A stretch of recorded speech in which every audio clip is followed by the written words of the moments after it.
Микрофон делал. Так, инца мимо звук. Хорошо, Джахар, Мелхиборс. Сейчас как? Валейкум ассалам. Есть. Появился. Дигду. Аллах рейсхил. Валейкум ассалам. Это хорошо. Валейкум ассалам, рахматуллах. Марш довел. Сейчас, секунду. Прямой эфир. Chez Poltron et Sofa, découvrez la collection Black Venerdi. Ссылка. Отправить. Юх.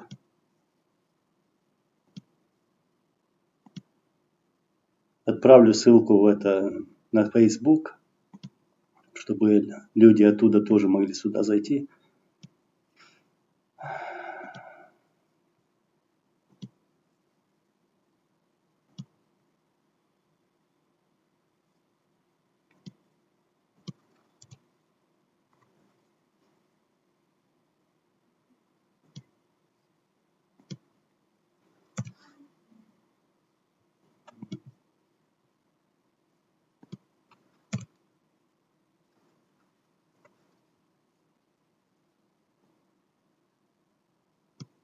Я сейчас.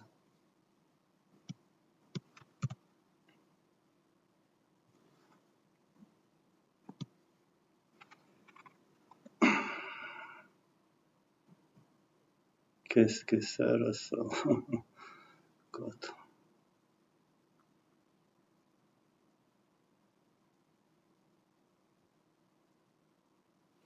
Was dik bubaya me akhborst. Was sadash dik hul. Шиндина не без. Вот был в дороге. А сейчас чуть отдохнул.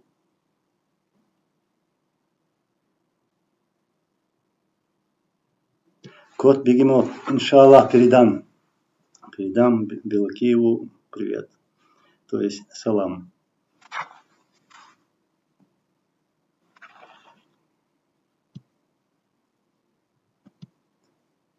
Седана Дарова. Массо до Шумаша. Валейкум ассалам.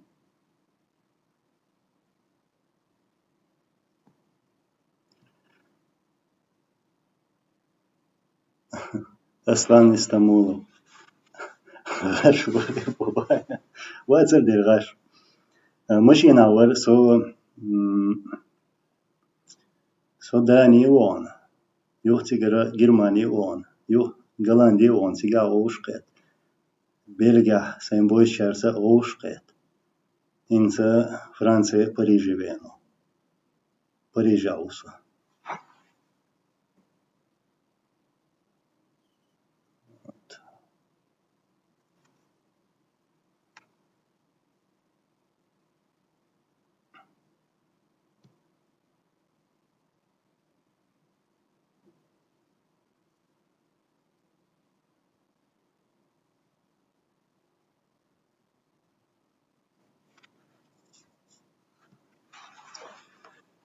Так, сколько делаешь?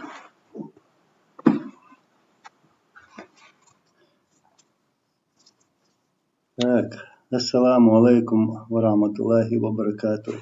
Я приветствую вас всех.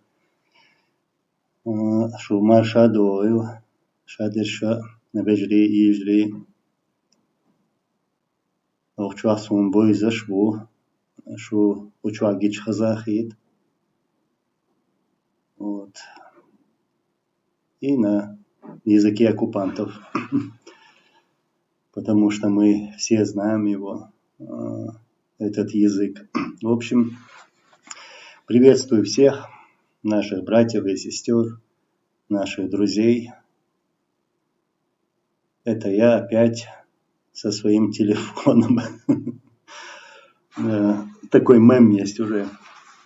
В общем, сейчас во Франции, в Париже, как мы в последнее время говорили, готовимся к мероприятиям. Завтра будет съезд, куда придут наши братья и сестры, наши друзья. И готовимся к этим мероприятиям. Проводили встречи в последнее время здесь, во Франции. Это связано с этими мероприятиями, а также с дальнейшей работой. Вот. Некоторые работы я тут выставлял, но это была встреча в ЮНЕСКО. Очень интересная встреча. Там были также не только французы, но и украинцы. Разговаривали насчет нашей общей темы, о сегодняшних событиях, о событиях у нас на родной земле, на чеченской земле. И также, как мы видим будущее. Вот.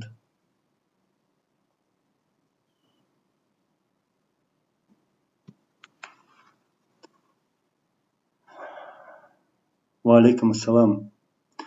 Лема Тарамов. Анзор, до скольки будет проходить встреча 2 дней? Ну, 2 дня. 2 дня будет проходить встреча. А вот до скольки, как это получится, ну, это уже будет видно. Но я считаю, что будет очень интересно.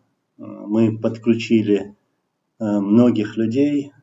В последнее время мы провели множество встреч здесь, в Европе, а также в Украине, там, начиная с Министерства иностранных дел Украины, Верховной Раде, общались также с нашими братьями с Кавказа.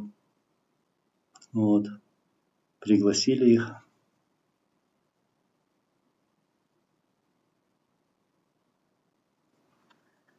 Джоэл, так, ва алейкум салам. Джоэл Рошаль, собираетесь ли вы сделать брифинг, как будет работать наша экономическая система, социальная, пенсия, образование? Вот что народу интересно. Конечно, народу интересна стабильность, которой нету сегодня у нас дома. Вот. Но я, конечно, за то, чтобы сегодня быть готовыми.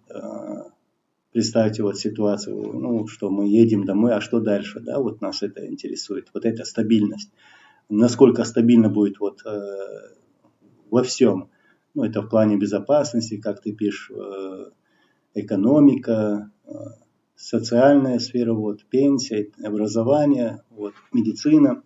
Все это, конечно, интересно людям, вот, народу знать, а что будет дальше. Будет ли это как было раньше или нет? Нет, мы надеемся и хотим, чтобы было лучше.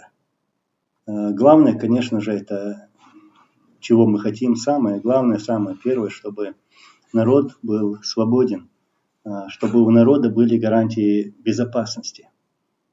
Вот дать вот эту стабильность. Сегодня, даже по сегодняшний день люди выезжают из республики в поисках этой безопасности, безопасного места. Вот, потому что тот режим, который сегодня находится там, ну, вы знаете, что этот режим творит. давит на людей, отправляет на войну сегодня нашу молодежь. То есть народ устал от всего этого. И в первую очередь, народу интересна эта безопасность. Конечно, думаем, говорим, обсуждаем все это.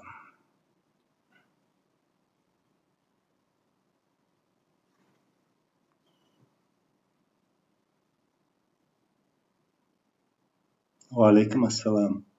Шелби, маршвол.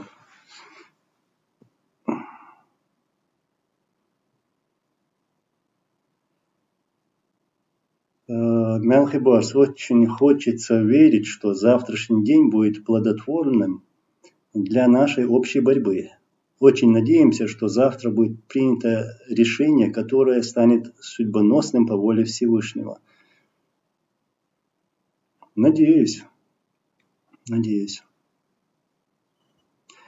Седана, запись будет опубликована, если не смогу смотреть в прямом эфире. Так. Да, сделаем все возможное для этого. Мы планируем провести 3 одновременных прямых эфиров. Также будет и запись, да. То есть это открытое мероприятие, то есть двери открыты, ничего мы не вырезаем. Это все будем выставлять, как что происходит.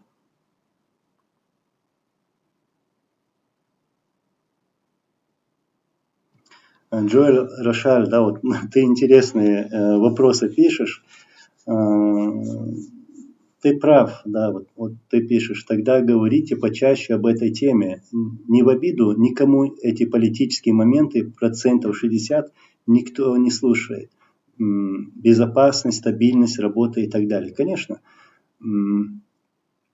эти политические моменты, если скажем так про работу, например, политическую работу, она важна. Важна политическая работа, важна информационная работа. Это необходимо. Даже, можно сказать, в первую очередь то, что надо сегодня делать. То, что мы стараемся делать. У нас есть такая возможность. Мы публичные люди. Нас, сказать, немало. Мы в разных странах. Поэтому мы используем эту возможность сегодня. Делаем все возможное, что в наших руках. Кто бы там ни был. То есть этот момент. А скажем, если ты имеешь в виду про споры политические, здесь я не сторонник этого, потому что таких споров сегодня просто не должно быть. Не должно. Ничего мы сегодня не должны делить, потому что нет того, чего можно делить. Из-за этого и терять время на это.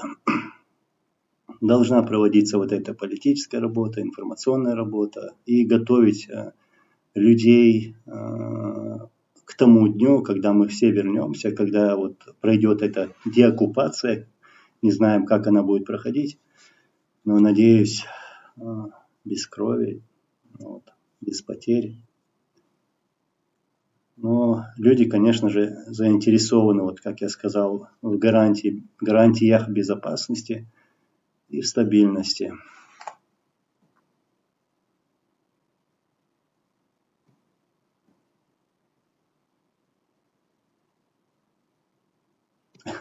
Стелла, решите, пожалуйста, также проблему экономики, преступности.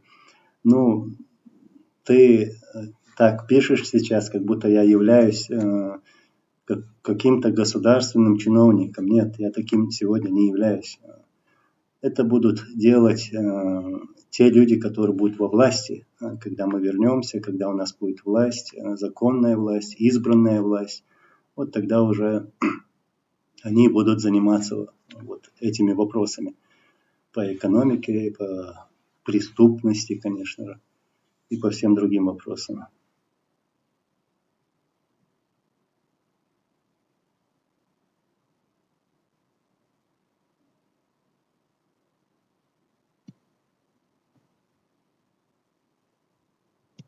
Лема Тарамов, Анзор, нужен пропуск. у входа нет, двери открыты. Все, кто хочет, может приехать, сесть, выслушать нашу сторону. Ну, наша сторона это и ваша сторона. Вот. И мы можем там обсуждать обо всем, вот. Ну, кроме вот этих ненужных моментов. Я не сторонник того, чтобы сейчас о чем-то таком трогать вот эти провокационные темы. Нет, просто у нас времени нет на это.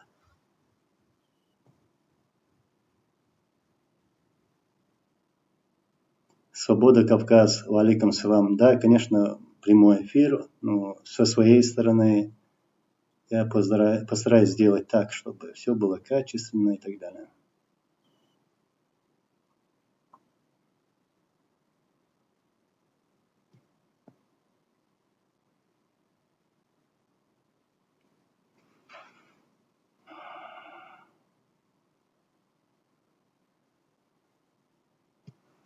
Так, Далайту, Далрейская, Массера Борова, Далайту. В общем, вопрос такой. Все правильно говоришь. Еще один вопрос. Будет ли, по-вашему, внутренний конфликт, а точнее кровопролитие, чтобы достичь свободу? Ну, мы все знаем, что свобода просто так не дается, ее добивается, ее надо достичь и приложить какие-то усилия. Мы сегодня видим, что происходит в мире, и сегодня ситуация в мире в нашу пользу. Ну, в том плане, что сегодня люди в мире, мировое сообщество, страны открыто говорят про нашу проблему, то, что было раньше. Да, они раньше не трогали эту тему, потому что боялись потерять отношения с Россией. А сегодня об этом говорят и напоминают России. Вот вы в Чечне убивали мирных жителей. Вы там уничтожали целые населенные пункты. Вот, буквально вот на днях Европа заявляет о том, что Россия это спонсор терроризма. Вот представляете? Мы через это проходили. Нас в 94-м, 99-м году всегда вот объявляли террористами. То есть мы знаем, что это такое. А теперь Россия сама оказалась в такой ситуации. А такая огромная страна, которая могла бы жить спокойно, вот, в дружбе со своими соседями, с народами. Но Россия сегодня сняла с себя маску. Хотя она сняла давно, но я имею в виду, что мировое сообщество увидело, кто это и что это. Что от такой страны грозит опасность. Поэтому Европа объявила эту страну террористической. Так.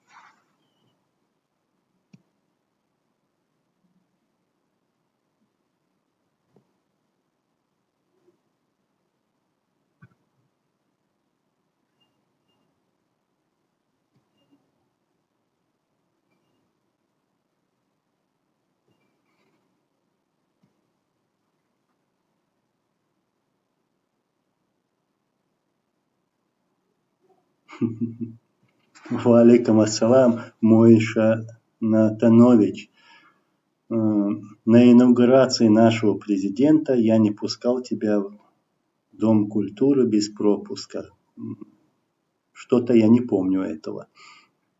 Ну, в тот день, в 97-м году, я помню,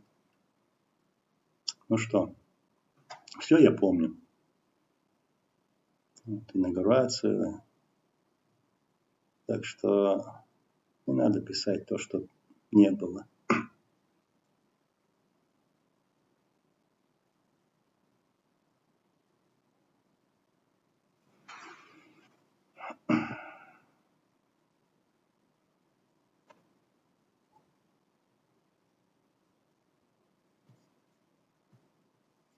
Сейчас, секунду.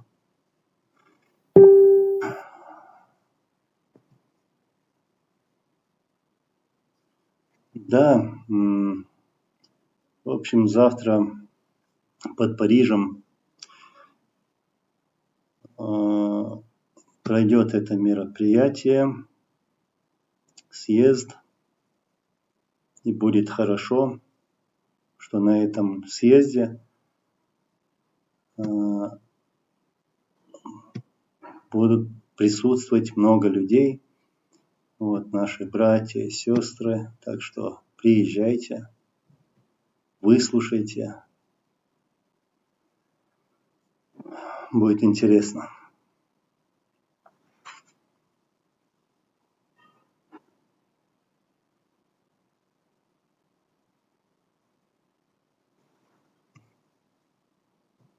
Сейчас, секунду. Алиева. Здравствуйте, добрый вечер. Насчет, что Путин может пойти с войной на Казахстан, как я поняла, я из Кабардино-Балкарии, мне 12 лет, я люблю вас слушать и так далее. Но сегодня Россия не в таком состоянии, чтобы еще открывать какой-то фронт. Россия сегодня не потянет войну с Казахстаном или там с другой страной.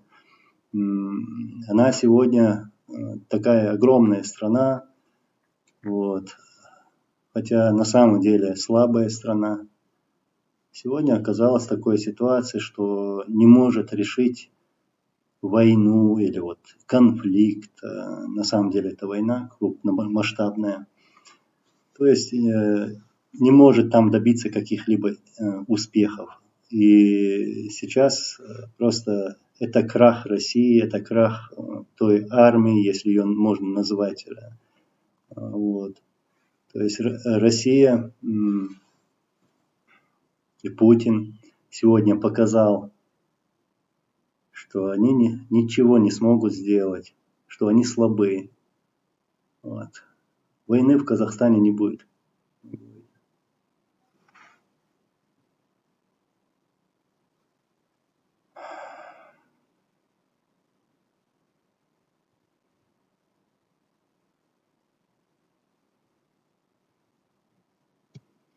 Алан Азат, приветствую. У меня есть некоторые идеи по поводу продвижения проекта деоккупации Ичкерии. Куда вам можно написать лично? Ну, мне можно написать в Фейсбуке. Лучше, скорее всего, там.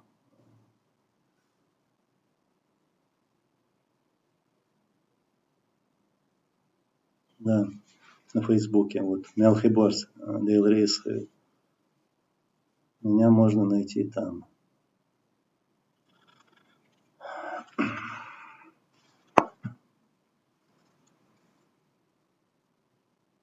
Джоэль Рошаль, так, Анзор, нельзя ли достучаться в другие правительства Европы, чтобы признали нашу независимость? Работаете вы над этим? Независимость Ичкерии признают тогда, когда им это будет выгодно. Не так, что нас пожалели, посмотрели на нашу историю трагическую. Вот. Это будет происходить в другом формате, вот, как назло России, сегодняшней России.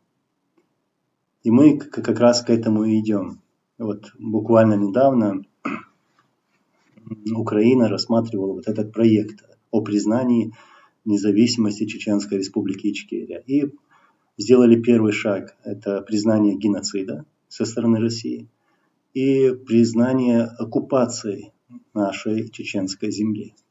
То есть все к этому идет. Конечно, работа продвигается. Вот, мы стучимся в каждую дверь в разных странах, европейских странах, чтобы они последовали тому шагу, который сделала Украина. Вот.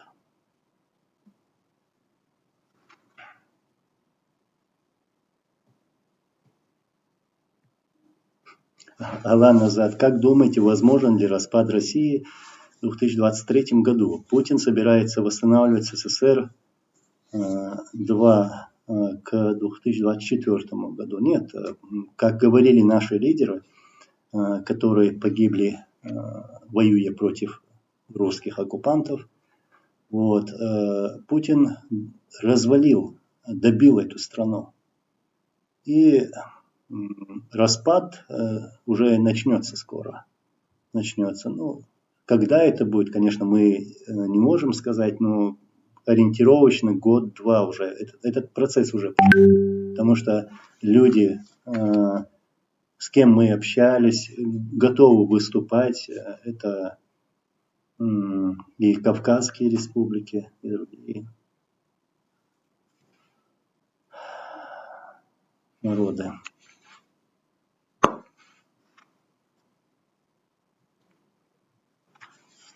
Анзор, ответь, ты за ИГИЛ в Чечне или за демократическое? Что за демократическое? Не надо вот провоцировать меня. Я на такие вопросы не отвечаю. Все прекрасно знают, за что я. Я за то, что строили наши лидеры. И я противник того, чтобы это поменять. Я не хочу, чтобы кто-либо менял то, что строили наши лидеры. Это наш первый президент Джохар Дудаев, а также и другие лидеры, которые отдали свои жизни. Вот за что я.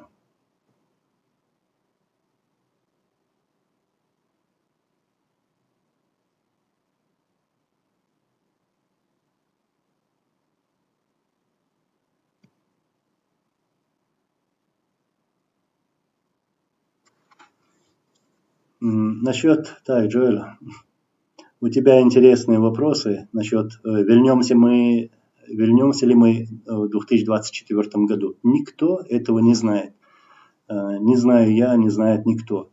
Это может произойти там даже через месяц.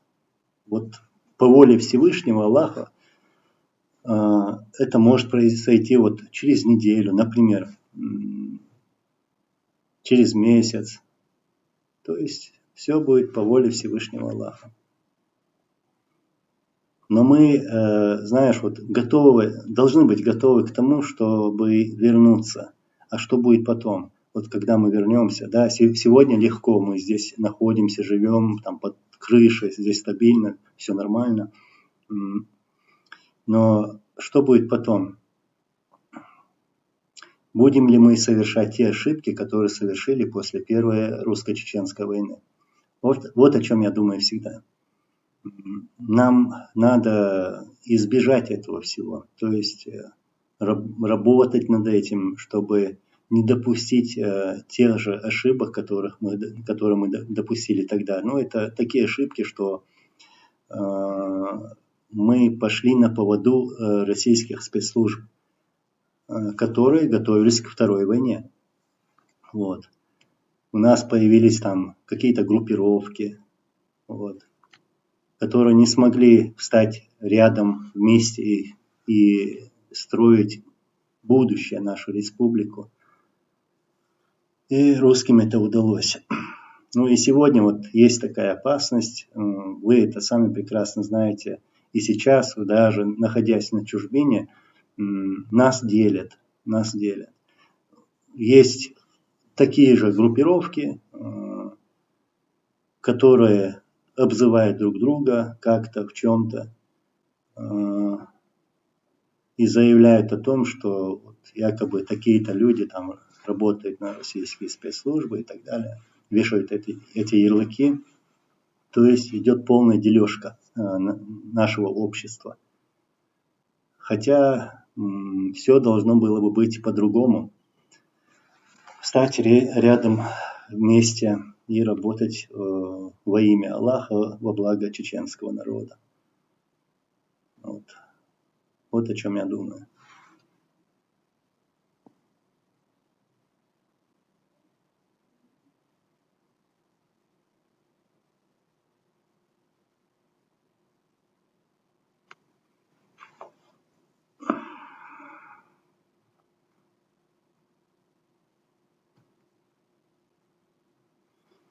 Свобода Кавказ. какая обстановка у батальона шейха Мансура? Я буквально недавно был рядом с нашими братьями, не только батальон имени шейха Мансура, но также и другие батальоны.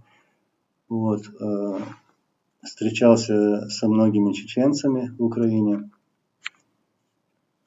Ну, что я скажу? Конечно же, я все не буду говорить, зная, учитывая то, что эти батальоны находятся на передовой, но у них все хорошо, алхамдулилла. Но единственное, наверное, я призвал бы вас и других, чтобы вы как-то помогали им, помогали, кто как может. Кто как может, даже будь это и финансово, или что-то отправить им. И делать дуа, конечно, в первую очередь.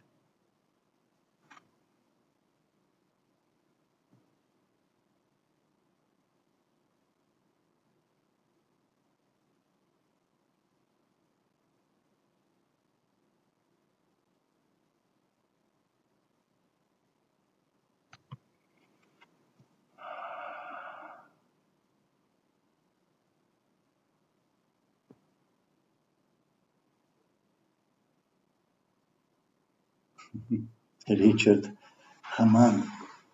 Видно, что отдохнул, да? Ну да, отдохнул. Мне, если честно, сегодня работать вот над этим всем.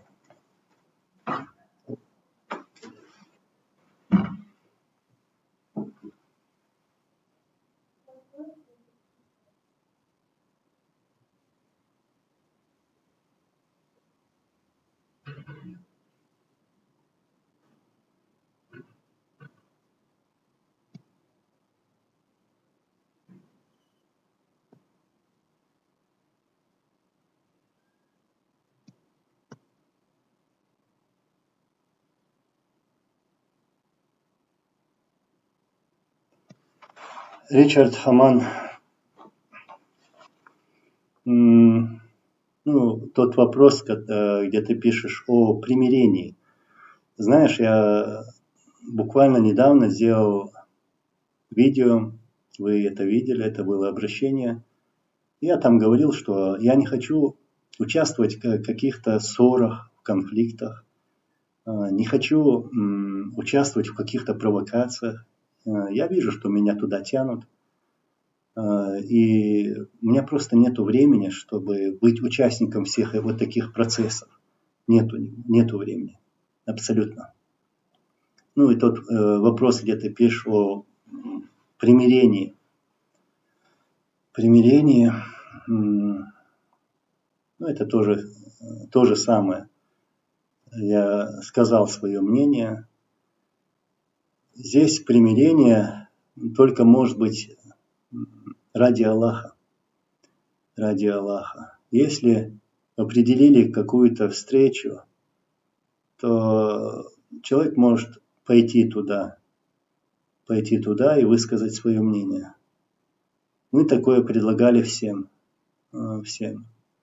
Есть люди, которые избегают этого процесса, не хотят этого единства, показывать своими действиями. Но я всегда был и остаюсь сторонником того, чтобы наше общество и все публичные личности работало вместе. И не надо, здесь я провокатором тоже тут скажу, не надо пытаться меня во что-то втягивать. Вчера у меня состоялся разговор с нашими братьями. Вот. Мы обсуждали как раз вот эти моменты, вот эти вопросы. Я хочу быть далеко от всего этого.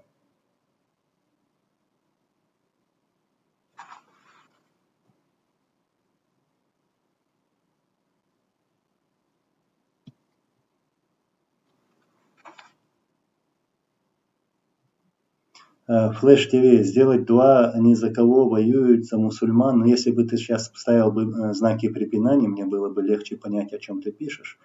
Но если ты говоришь про наши чеченские батальоны, которые сегодня находятся в Украине, ну, видимо, ты не знаешь, какие у них намерения. А я знаю, я их близко знаю, я был с ними. Вот. И скоро уже, ну даже очень скоро собираюсь поехать туда. Они все, как я знаю, как я это вижу, они все за свой народ, за деоккупацию нашей родной земли и готовятся к этому дню, когда все это начнется. Так что они за свой народ.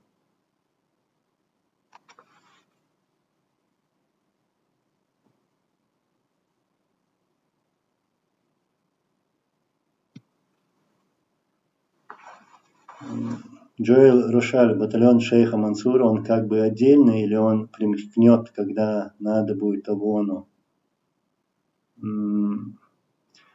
Батальон имени шейха Мансура воюет на территории Украины против русских оккупантов с 2014 года. И я не вижу логики, чтобы он сейчас куда-то примыкал бы.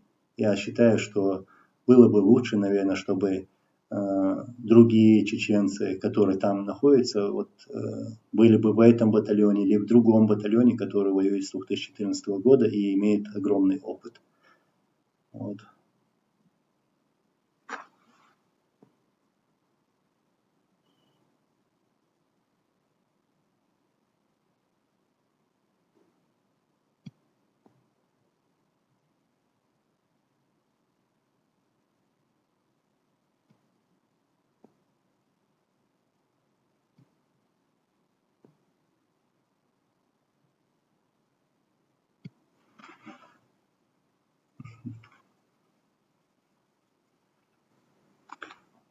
Байсангур, ищу с вами в Украине с Дуноя.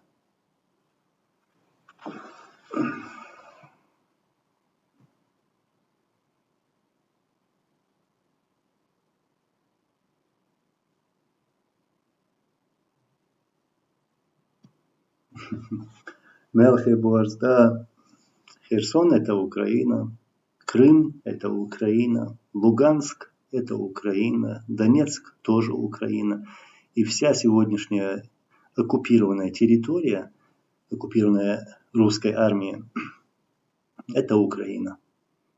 И эти территории, которые сегодня оккупированы путлерским режимом, их вернут обратно. Я в этом уверен.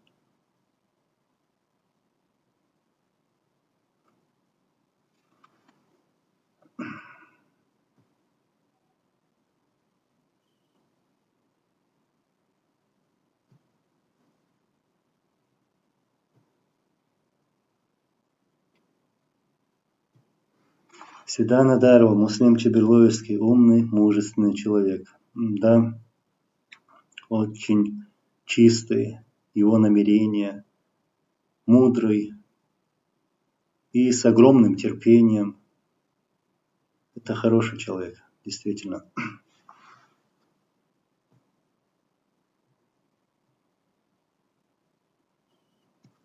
Александр Болотов. Анзор, вы говорите русских оккупантов. На самом деле, ну, в общем, я понял ваш вопрос. Но вы вот, да, вы пишете, на самом деле русский народ не виноват. Я просто напомню. Я не обвиняю народ. Я прекрасно понимаю, что у этого народа, у русских, есть достойные, хорошие люди. И я никогда не имел что-либо против каких-либо народов. Я не любил вот так, вот эти взаимообвинения и так далее. Но я это почему говорю? Вот я прямо честно скажу. Когда начиналась война в 1994 году, когда начиналась вторая война, война Путина в 1999 году, нас, чеченцев, вот так и обозвали. Повесили на нас, на наш народ, повесили такой ярлык: чеченские террористы. И открыто на русском, российском телеканале заявляли, что вот все чеченцы являются террористами. И были такие призывы: на Чечню, вот так они называли, хотя это Ичкерия, нужно сбросить ядерную бомбу. Что нужно разделить Чечню, как они говорили, на какие-то части. Что нужно убивать все мужское население, начиная от 10 до 65 лет. И почему тогда русские люди не вставали против этого? Почему это проглотили? Почему отправляли своих сыновей воевать? Почему не останавливали? Почему не выходили на митинги? Такие миллионные, я имею в виду. Почему сегодня не выходят на митинги, когда украинцев называют нацистами, бандитами? Вот. Почему русский народ, русские спят? Почему позволяют сегодня этому варвару, Путину, проливать вот эту кровь? Вашу кровь и кровь других невинных людей. Вот почему я это говорю. Честный ответ.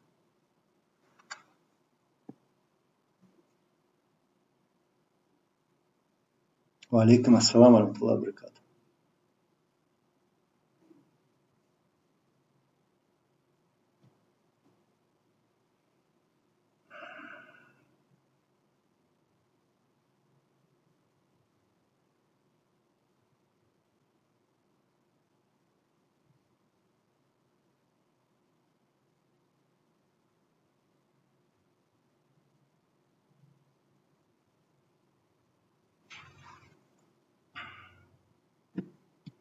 Ну, правильно пишут тут. Алан Азад, Александр Болотов.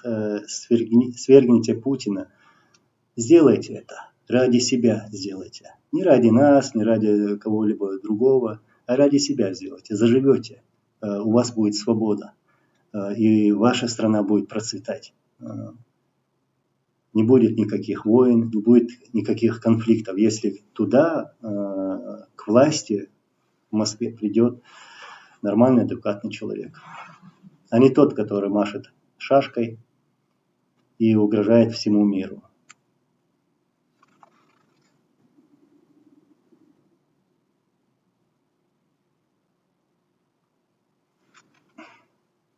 Ва алейкум ассалам. Ва алейкум ассалам.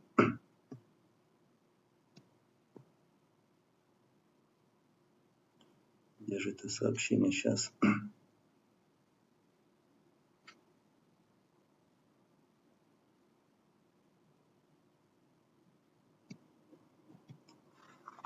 Так, Арбат, насчет этого, от этой публикации, я не знаю пока ничего, нет у меня такой информации. Насчет, почему среди лидеров чеченских батальонов нет единства. Я знаю, что есть единство у батальона, между батальонами имени шейха Мансура и Джохара Дудаева. Вот. И также знаю мнение других чеченцев, которые входят в вооруженные силы Украины.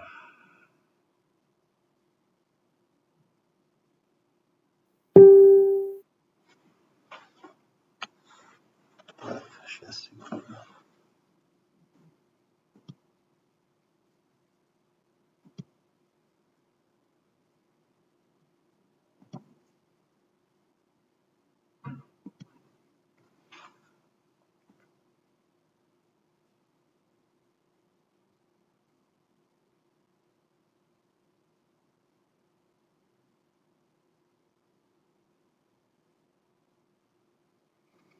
Алария Сурмасана.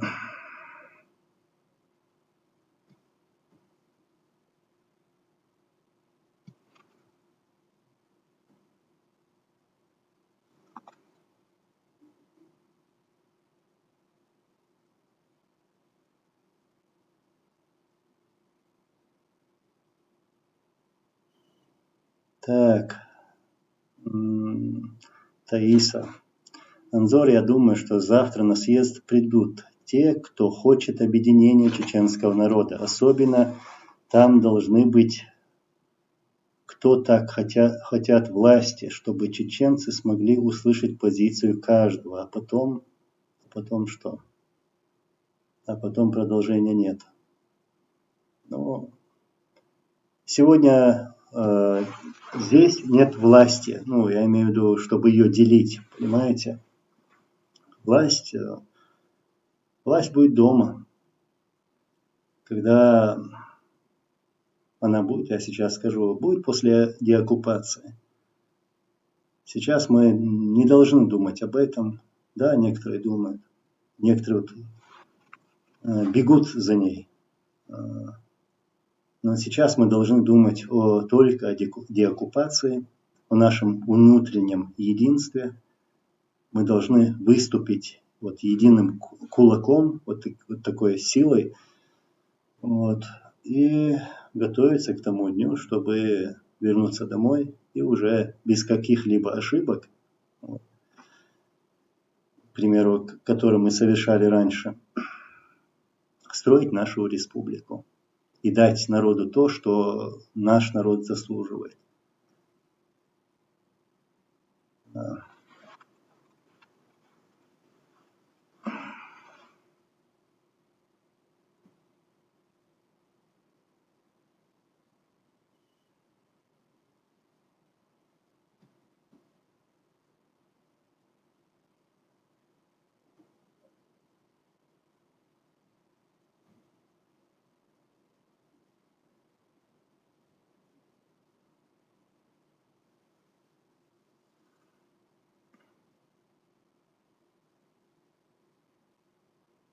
Кипарис, нет, я не читала этого обращения, пока что не читал, ну, просто не успевал. Был в дороге, встречи, вот так. Но чего? Наш президент Масхадов был за демократию в нашей республике. Ну, опять демократия. Да, я где-то сказал там слово демократия, и все хотели вот, ну не все, некоторые хотели проглотить меня. Вырвали из контекста это слово, хотя я это разжевал, что я имел в виду, рассказал, и я это сказал грамотным людям. И те, которые начали вырывать вот это слово из этого контекста, я считаю, что они специально это сделали. Начали там говорить, вот там Анзор демократ и так далее и тому подобное. Да, чеченцы всегда были демократами. То есть я исходил из того, как это слово переводится. Вся власть была у народа. Вся власть. То есть если был какой-то лидер у чеченского народа, то этот лидер учитывал мнение народа, любил свой народ. Вот, и делал все возможное для этого народа. Вот что я имел в виду. А по поводу вопроса, был ли Масхадов демократом или нет.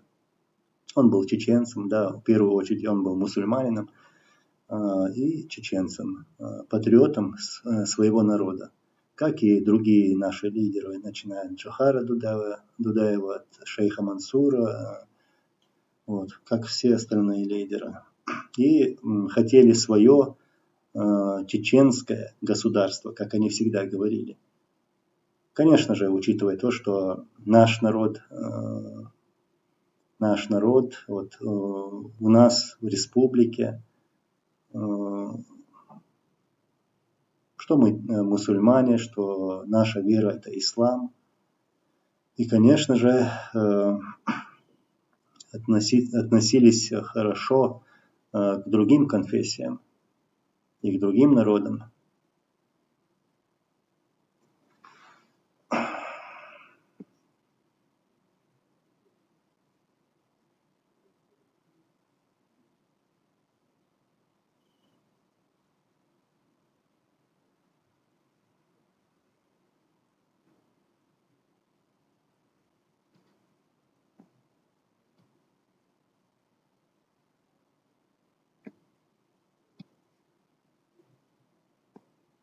Паразитас.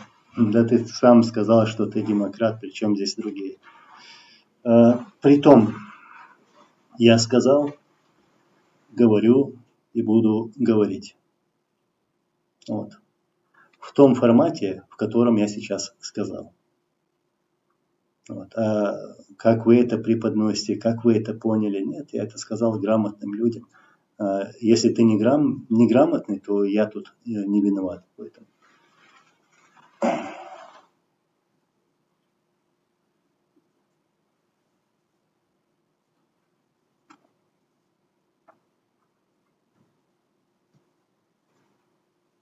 Вай-радио, понимание демократии у Нохчи так свое, и оно не идентично с понятиями, к примеру, американской демократии.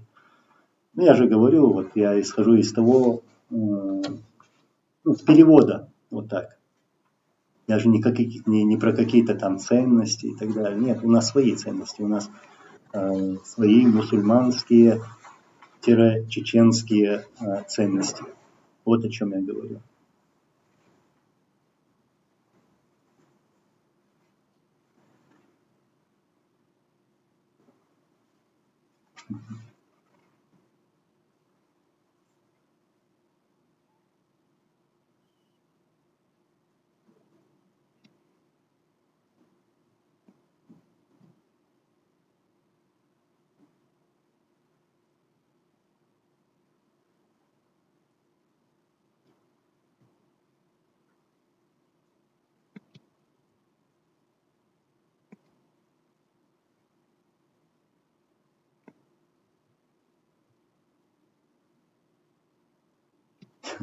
Вай-радио, все тебя поняли правильно, Анзор, не понял только ленивый.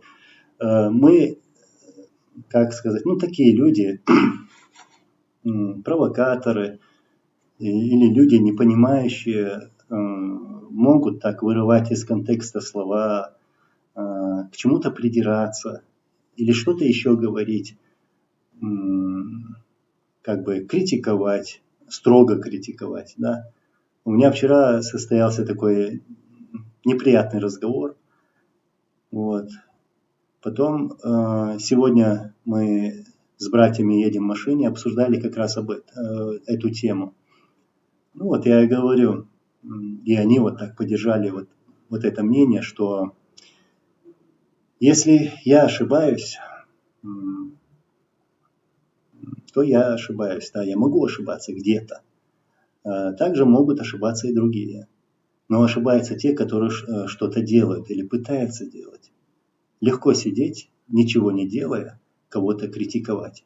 Если человек считает, что он может делать то, что я могу сделать, имеется в виду так, публично выступать против этого режима,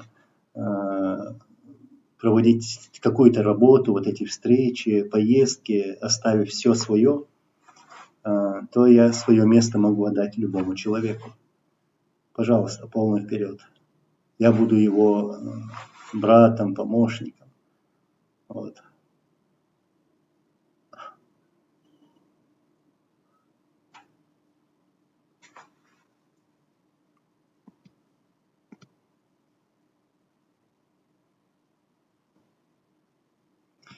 Фридом Маша Нохчин. Да, не ошибается тот, кто ничего не делает.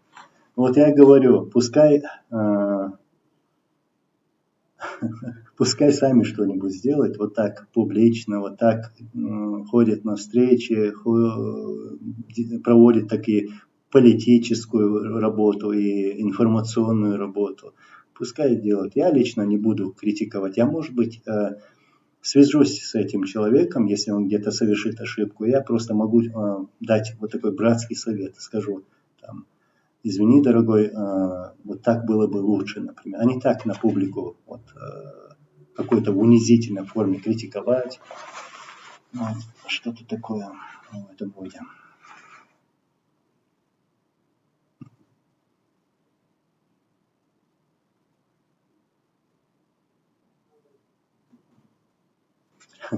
Зор, насчет херсонского енота скажи пару слов.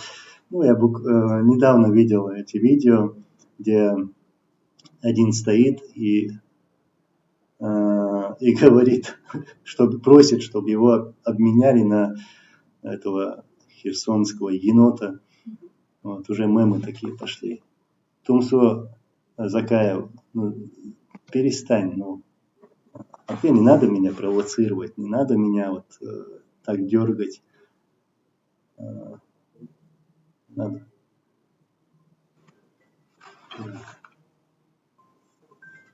Извиняюсь. Так, где мои наушники?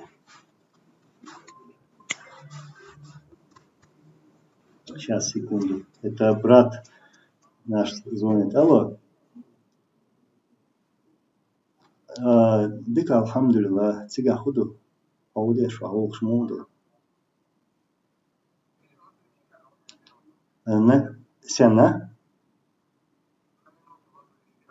Стах сухока эфир яшу ютуб чуа. Иште до как вишт хумадуй.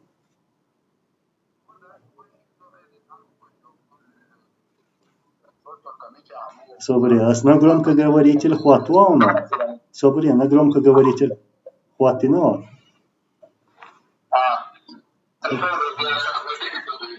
Да, я ищу. В общем.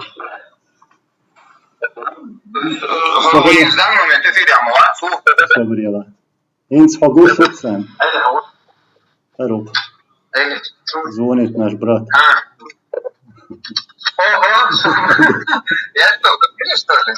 Да, в прямом эфире. Маршал Далу. Маршал Далу.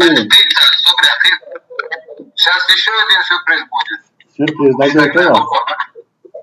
Мы же YouTube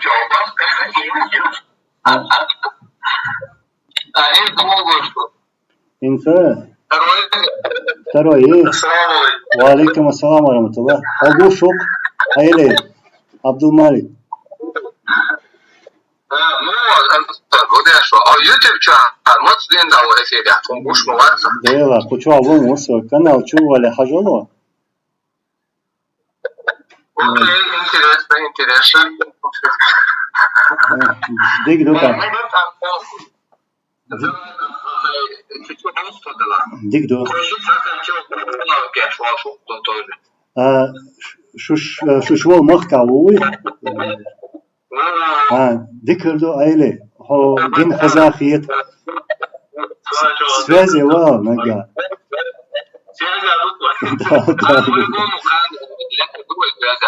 Да, мула. Давай так. Валейкум салам вараматуллах. Аллаху акбар. Давай, да, мула. Вот. В общем, Али Бакаев и наш брат Абдул Малик из Англии.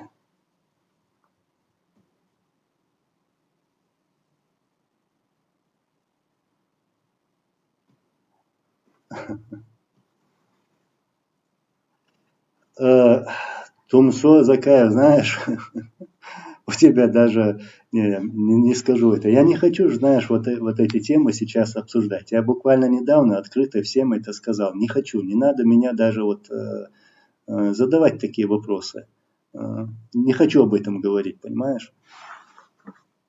Не хочу. У меня свои идеи. В общем, такие дела.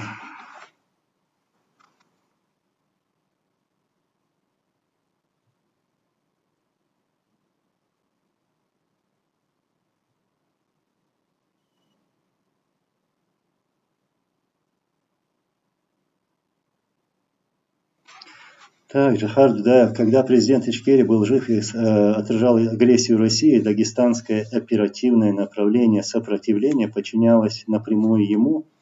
Ну, в то время это было, скажем, чеченское сопротивление. И вот наши братья из Дагестана, из Ингушетии, из других республик, вот, они входили в вот это чеченское сопротивление. И сопротивлялись, воевали против русских оккупантов.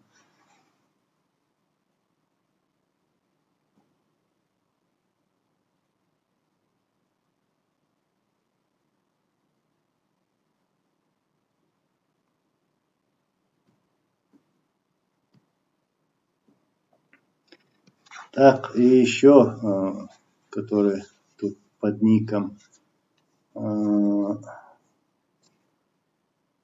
Тумсуа Закая говорил. В общем, смотри, когда такие вопросы задают, зарядное устройство.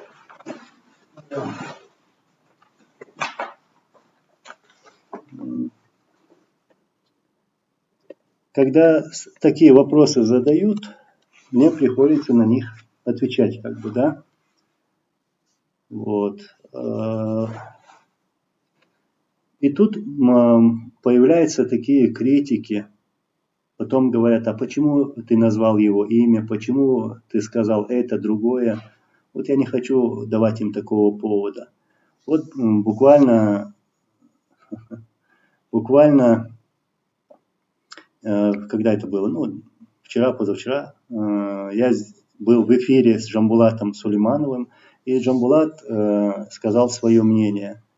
Мнение, где, да, он допустил такую словесную ошибку, но я сейчас не буду повторять. Вот.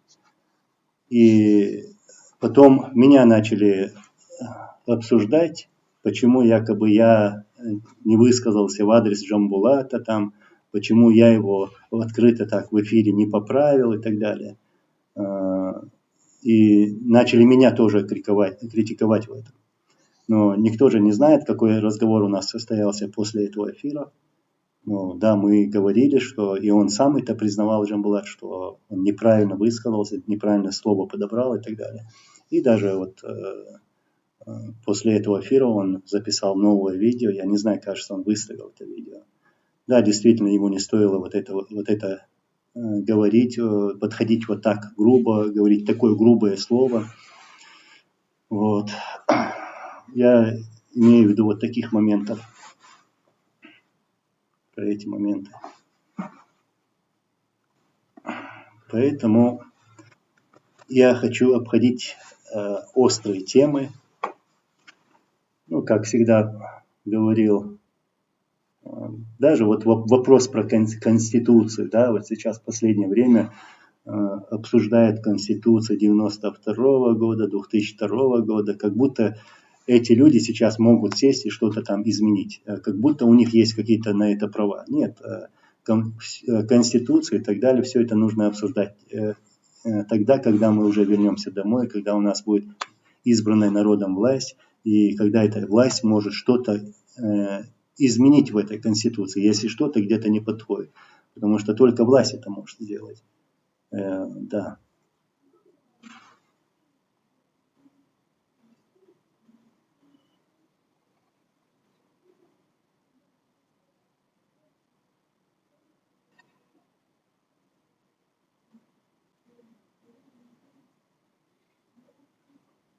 Так, Алла назад. Сейчас, секунду.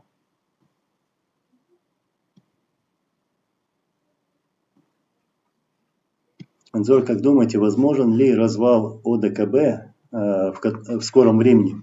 Или же Россия совершит провокации между Арменией и Азербайджаном? Им ведь выгодна война в Карабахе. Конечно, России выгодна война в Карабахе. России выгодна, например, война или конфликты между чеченцами и дагестанцами, чеченцами, ингушами и так далее. Ингуши, осетины. Это выгодно России.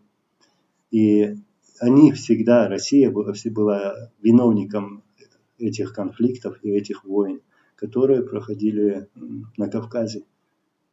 Вот как раз эта тема затрагивалась на конференции в Украине, что мы обсуждали вот с нашими братьями в Киеве вот во время последней поездки. Там были кавказцы, представители разных народов Кавказа. Вот мы как раз об этом и говорили, что нам нужно это единство на нашей земле, на Кавказе, чтобы никто не смог вот так нами управлять, создавать такие конфликты.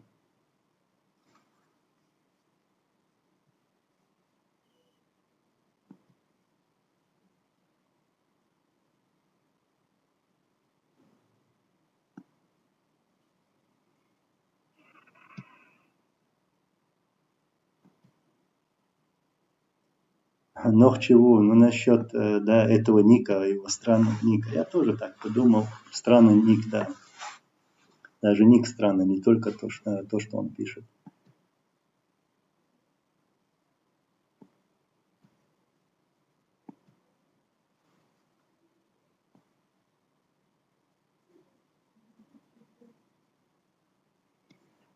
Хусейн Вальсагов, алейкум салам, маршвол. Я еще раз повторюсь насчет формы, какое государство у нас будет или должно быть. Я много раз это говорю и сейчас повторю.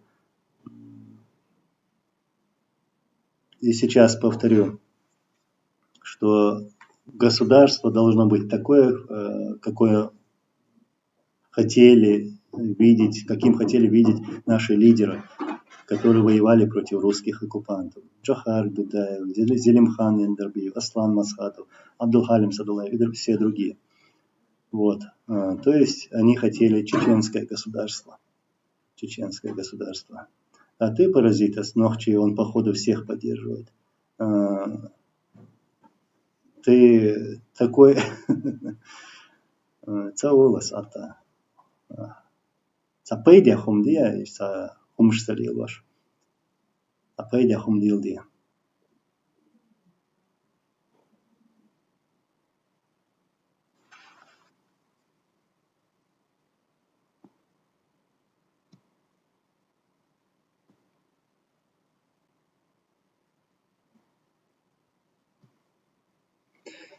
Ва алейкум ассалам ва рахматуллахи ва баракатуху.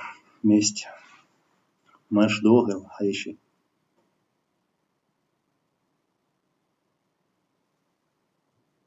Паразитас такой.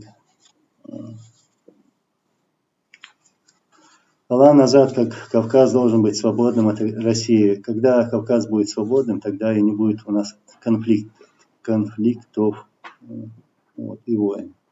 И все у нас будет хорошо.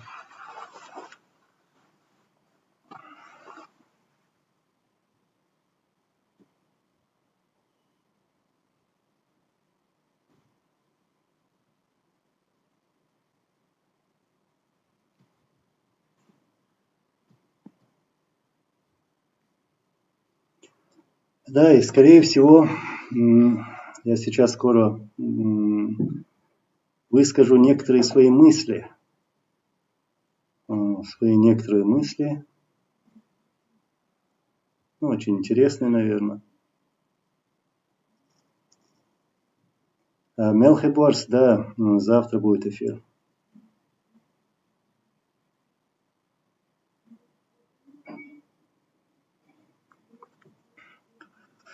Тут было, в общем, сейчас скажу, как есть.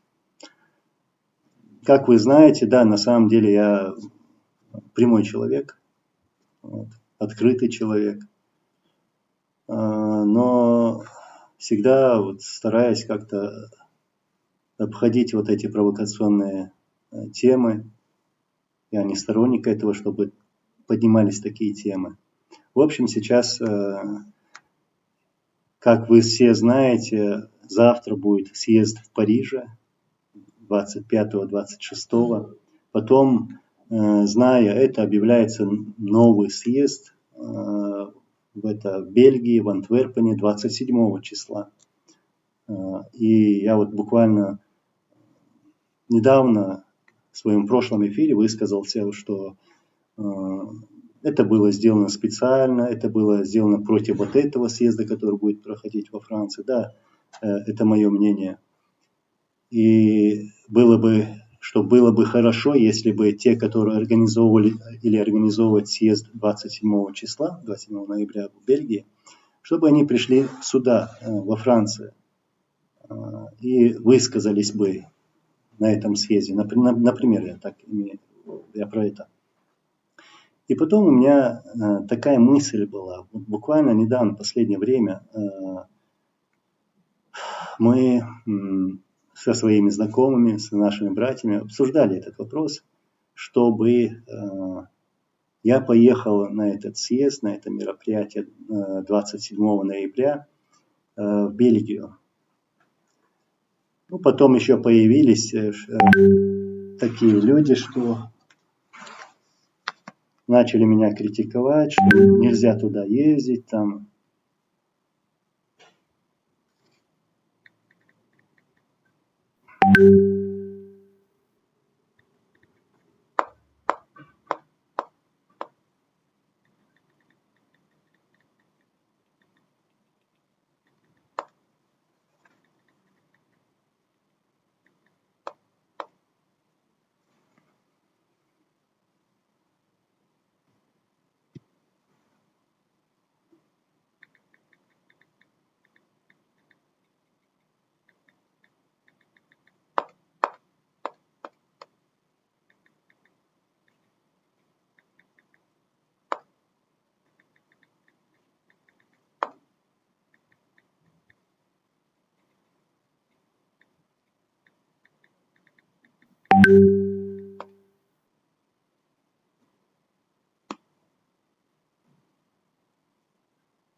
Сбился с мысли.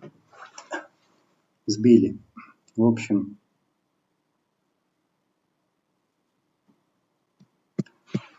Джон Коннор, алейкум салам, Муса Ламаев в своем эфире говорил, что вы не ждете на съезде Закаева, и те, кто его поддерживает, что якобы закаевцам запрещено туда ехать. Это так?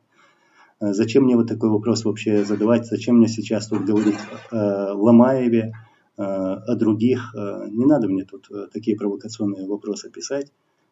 Я это уже несколько раз говорил. Не надо меня туда тянуть.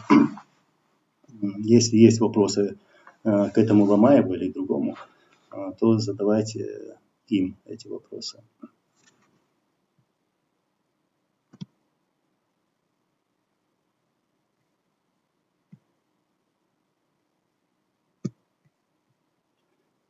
Так, ва алейкум ассалам ва рахматуллахи ва баракату.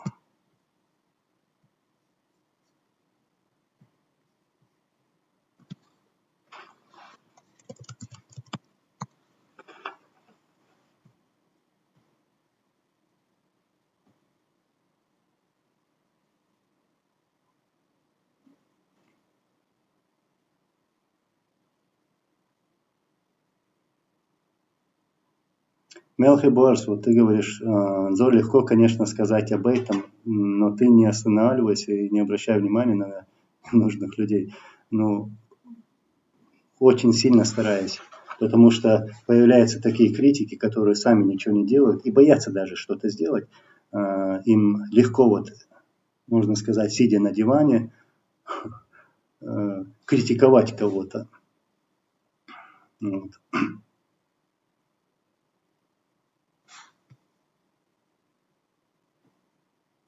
Пускай выходят, попытаются сделать то, что делают другие. Вот тогда появится право кого-то вот так, ну, я имею в виду, критиковать. Есть нормальная критика, но есть и недопустимая критика.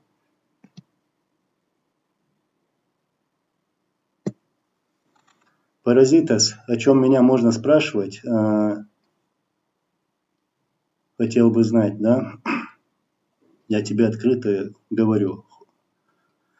Спрашивать можно обо всем, о чем ты хочешь. Я человека вижу, человек, когда задает нормальный вопрос, то я ему отвечаю. А когда задает ненормальный вопрос, тут люди этот вопрос удаляют, или же я не отвечаю на этот вопрос.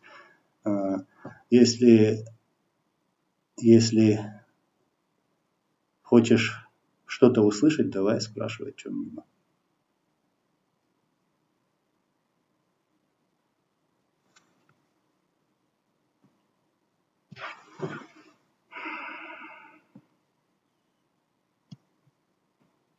Так.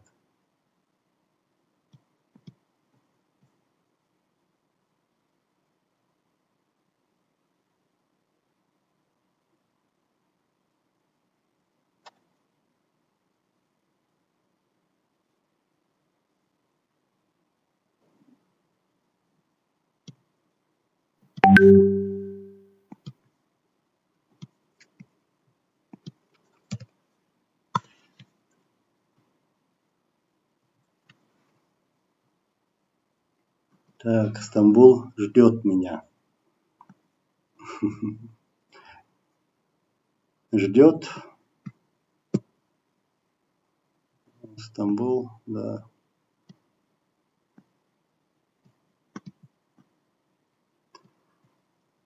Раз ждет, то надо поехать. Да, Уша? Байс в известии Стамбуле. Уруда мула. Паразиты, Санзор, назови свои главные ошибки в жизни. Назови свои и отвечай за свои ошибки, а не копайся в чужих ошибках. От авизера, дух ирвоха. Сайнса алит верша воинс. Так, асиальча хони диза дурдац.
Паразит Асхан Мелони Вола.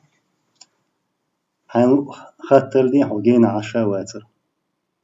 Там час езды от тебя. Мувалас, Оли, дикол Оли, дер ал шмуса. Кар Оли, это нечто.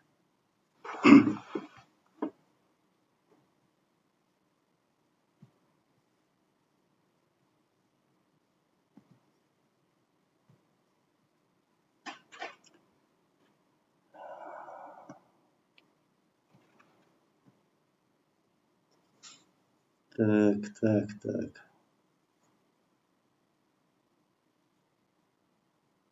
Кот бегемот, у Анзора испортилось настроение. Мне жаль было. Настроение.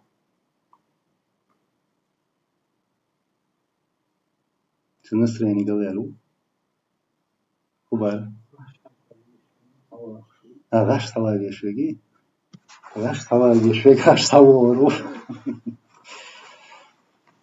Делаться, да, сегодня? Связи вверх руки. Билет, а? Да.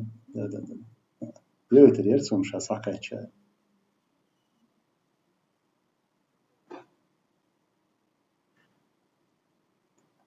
Паразит из меня. Жди, я приеду, бо опоздал. Никуда ты не поедешь.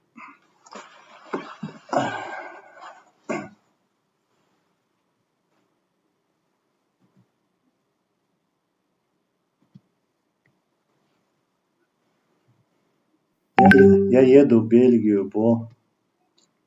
Да, у меня твой бойла. Хажа месте, ахубо, хала. Где я тебе не ответил, я не понял.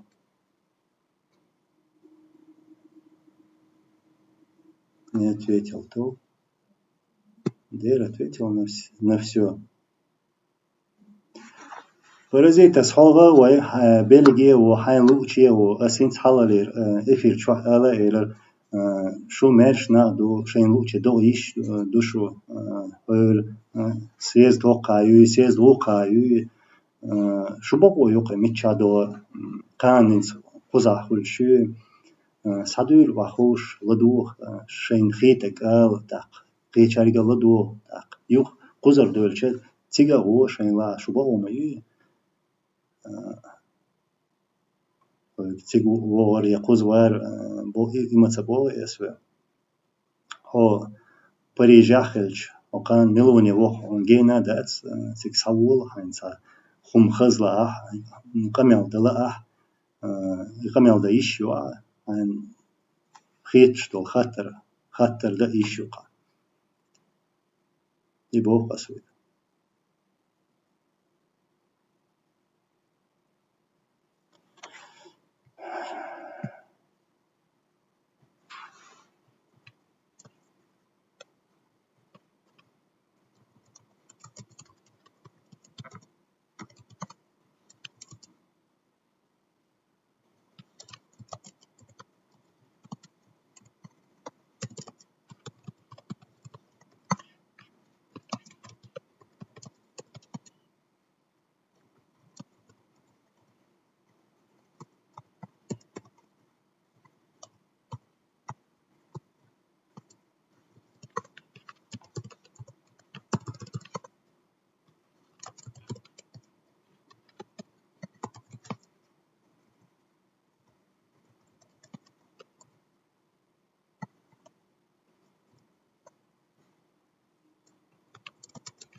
У нас сколько время, Шаня?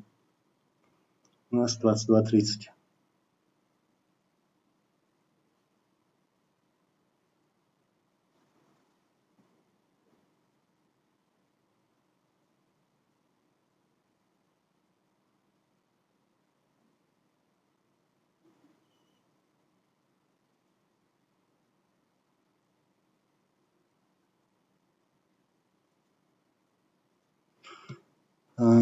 РХП Justice на вашем канале будет вестись трансляция съезда, да, будет. Так, когда в Турцию, сразу после съезда приеду в Турцию, прилечу в Стамбул, вот, потому что у меня там должна состояться встреча, очень важная, так что говорю, скажем, где-то, ну да, после съезда буду планировать поездку, а затем встречу в Стамбуле.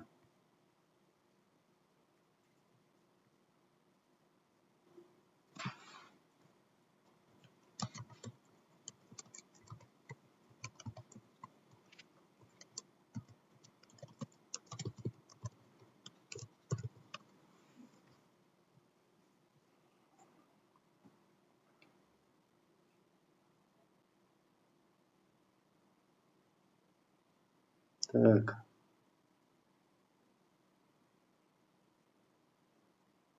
Зияна Каимова. Кажется, твое сообщение заблокировано самим Ютубом.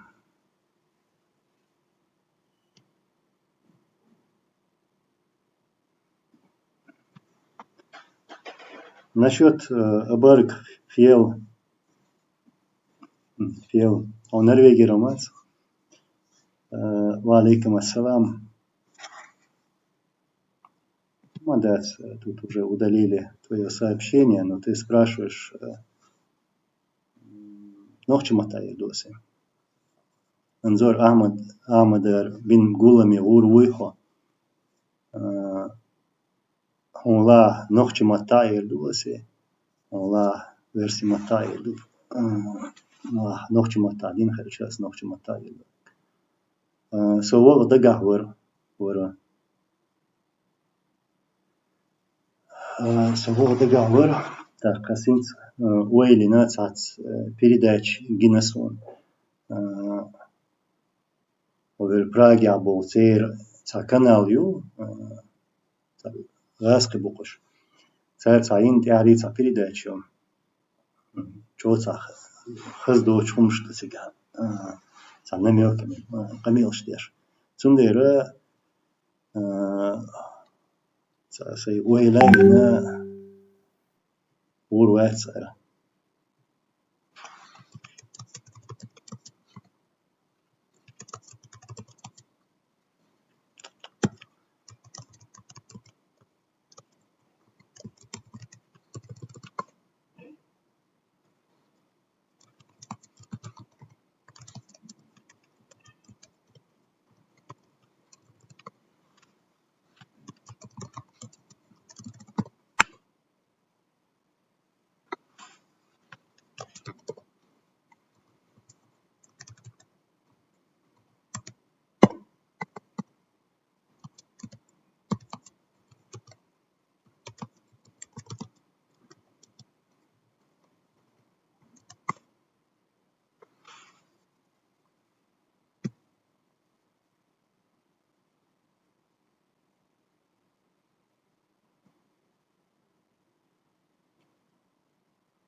В общем, я решил не ездить туда, не ездить.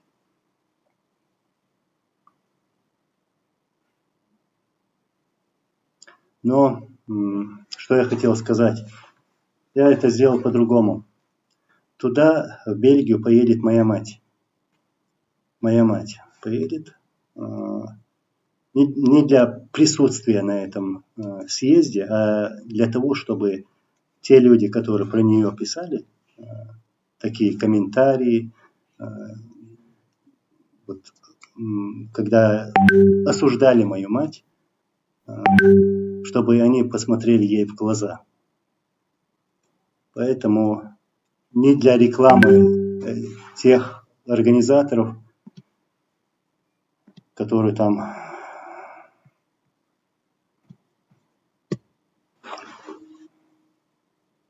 которые организовывают этот съезд, не для рекламы, там, не для присутствия на этом съезде, а для того, чтобы эти люди, которые писали оскорбительные слова про нее, говорили что-то оскорбительное. Я не знаю их имен, как зовут, Абдулла, кажется, там, Майербек и так далее.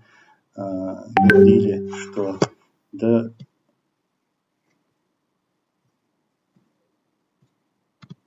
вот. Она туда поедет.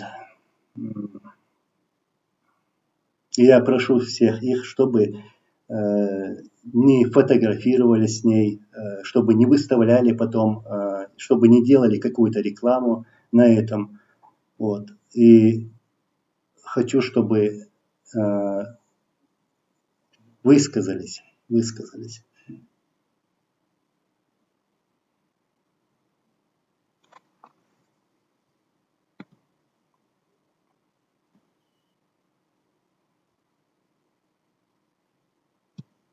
Да ни про кого я не говорю, Максимус милосердный. Просто есть такие ушлепки, которые ничем не отличаются от того ушлепка, который находится там, дома у нас.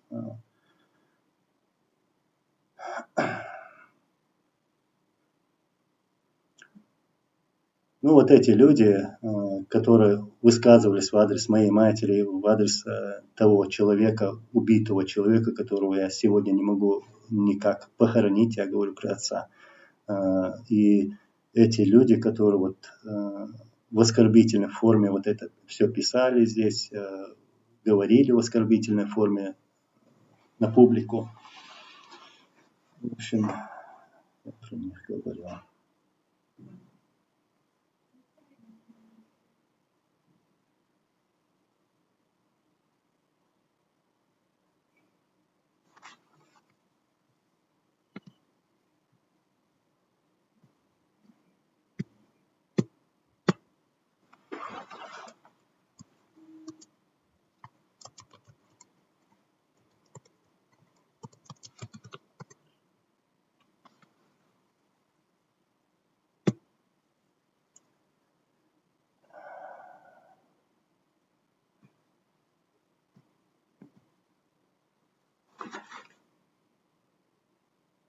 Melchi borsasam cerš jahas un ceļā boh lider nach budir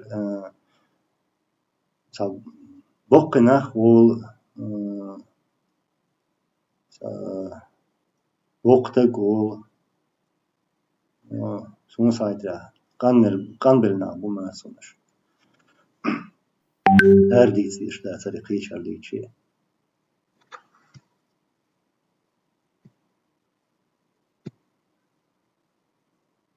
No.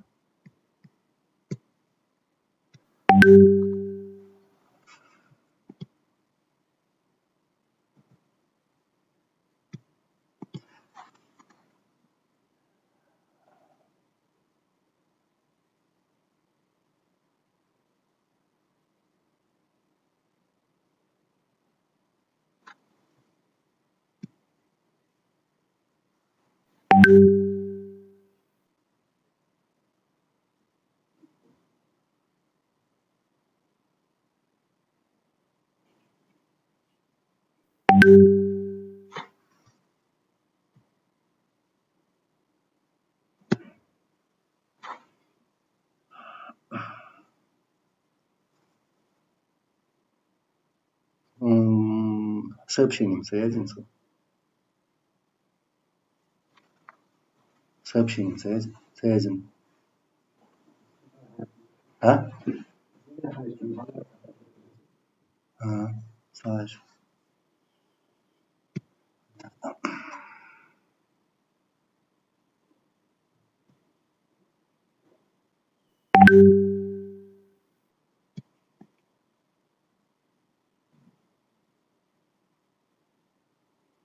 Зама, журнал, не поддавайся провокациям, не говори об этом, многое ждут, пока ты скажешь, что что-то, за что они могут зацепиться. Это совет такой. Так, соба резиновой модации. Это что? Шусан адамду, сайна лугда лишол шавуса. Так, цахарцу, хельчацу, харцу, духала ихум алиш юшюса. الساعة بوقتها خمس تديتن الساعة سي تقنيك يحتى خمس تيازنا سو تاري حوات بس دائما أولش لك يوحد وها أولش سي واحد قيل يحقنيات вот تندير حال إشتو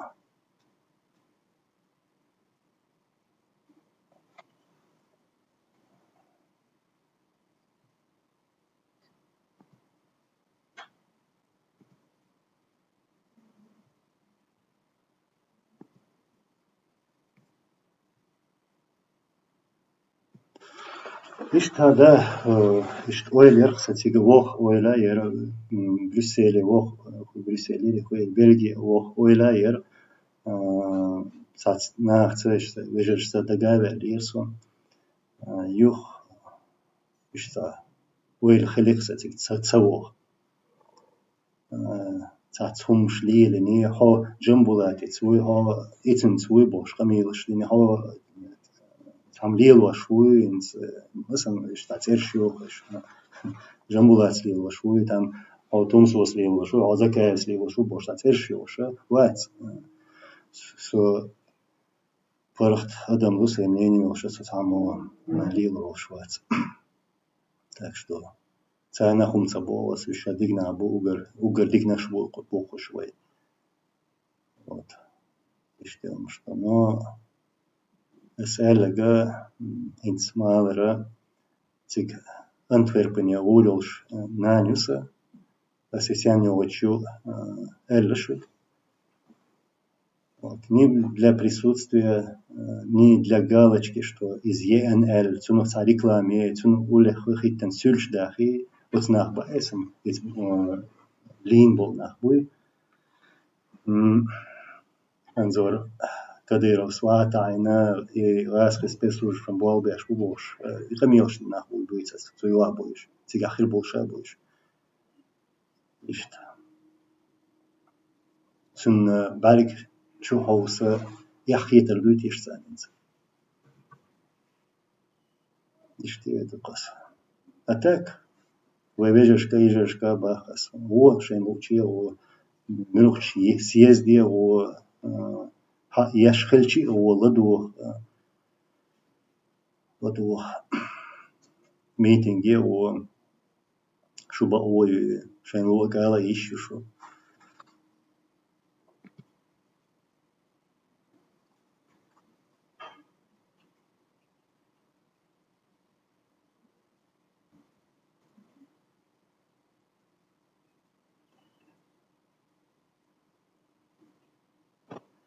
Дикердо цацхумш алдега ворсутак цаниста делис я хума дац дикнем херду да мола нот юос ас цадихердо чуаха хербу ца провокация чуа болош просто цана хеш хердука соцхани хуман يوم ما يزوي سونا سبقر تعم دقة ما غيرت سون ثانية إرش يا خالد لا شو شادش ديكاد وشو شادش أوجر ديك نشتو الشيء بوالا بيه شيء دلوش تقديه ديل دعديه قوم دعديه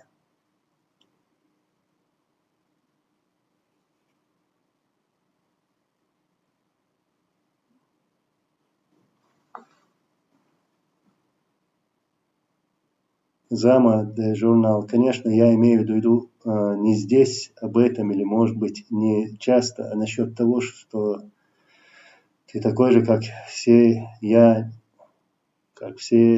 не согласен, ты человек публичный, с аудиторией и ответственности больше ты несешь, чем другие. А я такой же, как и ты, я себя выше тебя не считаю.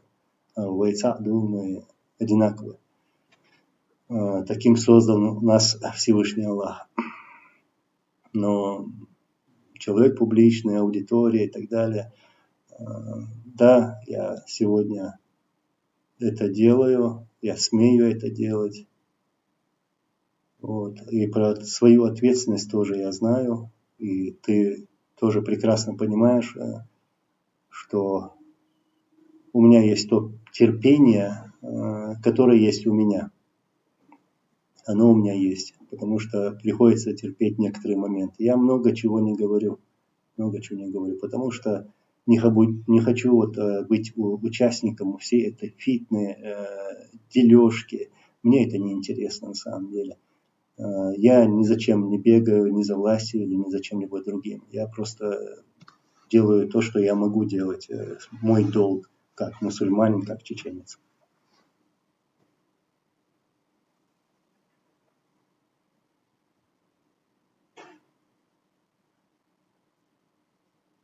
Барракуда, Вола, да, приезжай, я открыт.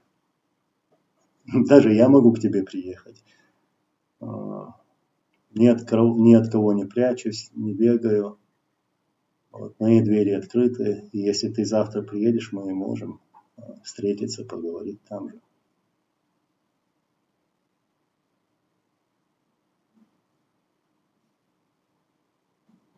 Cool Jack свои личные обиды решать. Ну, я никогда про свои личные обиды никогда не говорил. Я, если говорил про ошибки, например, или совершение какой-то подлости, вот, предательства, например. Об этом говорил, но личное свое никогда не выставлял. И не трогал чужое личное. Я не сторонник этого. А то, что ты пишешь, лидера выберет народ, ну, пожалуйста, объясни это тем, которые вот, бегают за этой властью, хотят ее получить любым способом. Это не мой адрес. Зачем на русском все это транслирование? А что? Из-за уважения к тем нашим братьям, которые не знают чеченского языка. Вот, в первую очередь.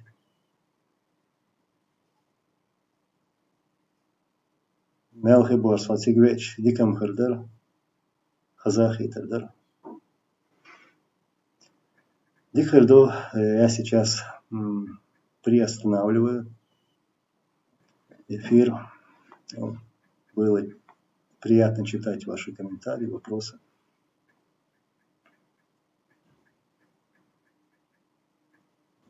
Ну что, те, которые завтра приедут на съезд в Париже, скажем так, буду рад их видеть. Вот. Все, иншаллах, будет хорошо. Иншаллах. Вайба нашли, да. Шадик Данисов, да. Алла эту воль массира адикюр. Прощаюсь со всеми вами и встретимся скоро, иншаллах. Ассаламу алейкум ва рахматуллахи ва баракату.